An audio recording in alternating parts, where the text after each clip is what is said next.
All right, so today we're going to do a crown on 19 or 30 or whatever class you're in, it doesn't matter. Pick crown up there, library A, and if you're in my class, you're going to do Emacs CAD, or if you're in McPherson's class, you'll do the Bob acrylic, which means burnout block, so Bob.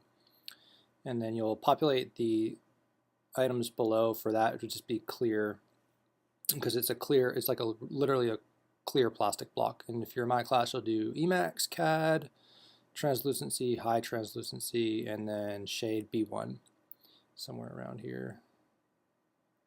And then we have, 1,000 shades to choose from. All right, once you have all those populated, it will allow you to go to the scan tab. It's important that you have everything selected, or else it won't let you click that scan icon right there. And you've scanned a jillion of these things in doing the compare and things like that, but it's a little bit different when you're scanning for actually fabricating a restoration, so maybe even a little bit more time consuming. So you'll notice that there's like several different tabs, lower, upper, pre-op. Make sure you pick the lower tab. And so the first thing is you scan the occlusal view like this, and then you start to get the angulation, so you get the proximal contacts right here like that. But you're mainly focusing on the occlusals first right here and letting the camera glide along the plastic teeth. And then you do this 45-degree angle buckle where you have the occlusal and facial in almost at the same time like that. And then only after that can you go to this flat kind of roll right here where you're really only getting the facial view. But when you're in this view, also rotate the angle so you can see the proximal contact areas, which are going to be the most difficult things to get for you when you're first learning, is those proximal contacts of the adjacent teeth, which you don't care about when you're grading, but when you do actual crown, it's super important. So, and then the lingual 45-degree angle, just like before, and taking it kind of slow, and then only after the 45-degree angle do you want to go down to a more of a all lingual view. And same thing, when you're in that view, you can also try to alter the angle of the camera so that you could see into the proximal contact locations, which is maybe causing you to do some creative rolling to shine the light into those areas. Very kind of difficult, even more difficult on an actual patient. So if you're struggling on typodont, just imagine a tongue and a mouth breather and saliva and spit and blood and all that kind of stuff trying to get in your way. Okay, so render the model, and what you look for, the first thing that you should really do is just look and see if it looks crisp and clean. And then you hit this little icon up there. It's the highlight load data icon. It looks like a little exclamation mark. And it turns bad stuff blue. You really don't care about blue stuff, on other teeth, except if it's, the proximal contact. But let's just say you want to fill in some blue stuff. You could just reactivate the camera and then fire it right back into those areas and it'll add. It's essentially just trying to fill in the missing data. And then you re-render the model, and then you could recheck for blue stuff. But you definitely don't want any blue on your prep, proximal contacts, below the margin of your prep. Occlusal surfaces really shouldn't have any. Need all that kind of data. And so we're crisp and clean there. So now we could proceed on to the opposing. The opposing should be a 30-second scan. The lower took me a minute and a half. The opposing is fast. It's occlusal, okay? And you're just letting it slide along the occlusals. And you're going to then do a light lingual roll, like a 45-degree angle. And then you're going to do the facial at a 45-degree angle, and then you're going to go hard facial here, and you're going to capture all the facial and the tissue kind of beyond the teeth a little bit, trying to also alter the angle of the camera to fill in some of the embrasure spaces there that are really hard to get deep down into. You won't capture all of it, but there you go. You also are going to highlight low data. You'll have some maybe deep down into those gingival embrasure areas. On the lingual, it's okay because we don't really need that for the bite. But you definitely need all the occlusal and all the facial. And then you hit the buckle and you slam down your typodont as tight as you can, and you do this zigzag pattern all from the facial here, super easy. It's like a up and down serpentine kind of motion where you essentially go gingiva to gingiva, and you then basically redo what you just did to kind of get that little bit last bit of that occlusal surface right there. It really helps articulate the bite. When you generate the model after the bite, because that's everything that the software needs, what you're looking for on the right hand side of the screen is right there. There's that red dot. You want that red dot to turn green, indicating that it did an automatic articulation or alignment of the jaws. And it did, and you click that icon and you could see, you could check the little marks. Some typodonts, don't have good occlusion, some do. But you want to make sure that it looks normal and then it's not too far off. If it didn't mesh and you didn't get a green dot, it looks like this. And then you just drag the bite up and then you drag the lower up into the bite there and it will just snap it down and you'll get that alignment. You can't move it after that because you'll mess it up. So click outside the space of the model. So if you click the model, it'll move. So if you want to rotate, you rotate away from the model. And you have to deactivate that icon before you can move on to the margin. The very first thing that happens when you click margin is this little compass comes up.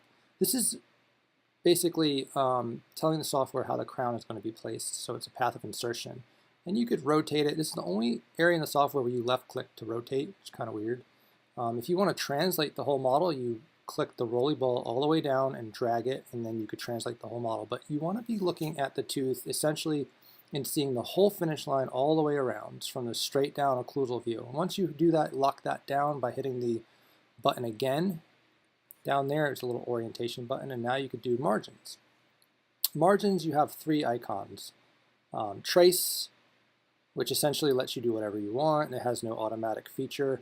So literally, if I drew that little V right there, it just does it. And then once you hit trace, it defaults to this drag feature where you could just kind of click and drag it and move it. And then you could also do add segments, which lets you click before and after a defect and then click along and kind of heal that defect. So there's also lasso, which lets you kind of automatically select it and do it in thirds. You click every couple of millimeters to kind of lock it down, and then you click where you started to freeze it. And that definitely doesn't look good there. Just ignore that. So, okay, and then the last one is paint. Paint, you just kind of quickly go around, half on the margin, half off. Make sure you have it all the way around though, and you click the paint icon again, and it does a decent job. You might have to tweak, like over here I'm doing add segments, to kind of tweak that. And there you go. So make sure it didn't fall off anywhere, then it looks pretty decent, because how well you mark that is how well it's going to fit. Not that you're graded on how well it fits anyway, but clinically this is important. And so you want to go through and use your move tool and your add segments tool to kind of tweak it. I will say that the ice view, that little color view, looks a little bit better clinically, so it helps. Where on typodonts it doesn't really help at all, so you're kind of stuck with this stone color view, and it may be difficult if your finish line is like sub G or something. Okay, after that you go to the plan tab, which is next up there, and you get this kind of denture looking tooth, and you just use the tools below to move it. You move it, resize it, you could rotate it. You're basically trying to fit it in the space how you want it. So look from all different angles, and whatever tool down below is orange is the tool that's active. And then you go to design and hit apply.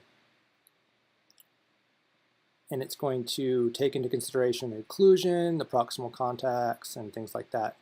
And then from there, you have those icons on the left. You could redo the design if you wanted to change the anatomy, or you could just go down the line here to these tools that are made for major adjustments. You could bodily move the whole tooth, you could rotate the whole tooth, and expand giant sections of the tooth. I don't use those that often. I usually use these tools, which are the freeform tools, and this is rubber tooth, basically just kind of dragging part of the tooth that you don't like and moving it where you want it within the confines of a two-dimensional plane. So you can't push and pull out of the screen and into the screen. You have to go side to side, if that makes any sense. Smooth tool is your best friend. It smooths out any wrinkles that you don't like. It also has a strength meter. Move tool lets you pick selections of the teeth, marginal ridges, central grooves. You could literally move any area that's highlighted yellow individually, which is super cool. It's like rubber tooth, but gives you control over the area. And so I usually just use rubber tooth, to be honest with you, because you can make rubber tooth tiny, you can make it giant and move big sections. You could, if you mess up, you could hit the undo arrow right there. And then we have dropper. Dropper is cool. You can make it strong and weak. It's essentially a wax bead. So you put a little wax bead there. It'd be like using a PKT and adding a little strip of wax, and then you always smooth it after. See that? And it just melts it. That's like kind of like if you were using an alcohol torch. And then there's the define feature where you add these little lines and you click the arrow, down arrow or up arrow, wherever you want to move it. And you just do one section at a time. And you could make little grooves if you want. Kind of cool. Paint, you could paint a little area and rubber tooth just that area. So definitely don't want that. But if you want the reverse, you could have did an RPD rest seat. You could make little transverse ridges, like paint a little line and then rubber tooth just that line. And then smooth that little guy out. You have a pronounced ridge there. So, I mean, it's pretty powerful. Should be able to wax anything you want in seconds. Then the material thickness icon I just highlighted there.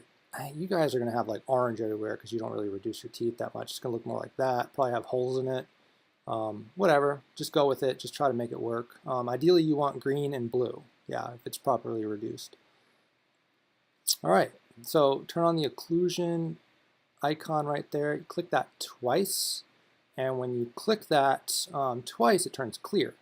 And after it's clear, you can't really tell where it's hitting. You kind of see those holes. So you click it twice. And you have to hit that other icon to turn on the color map. The color map is like a heat map of how hard it's hitting.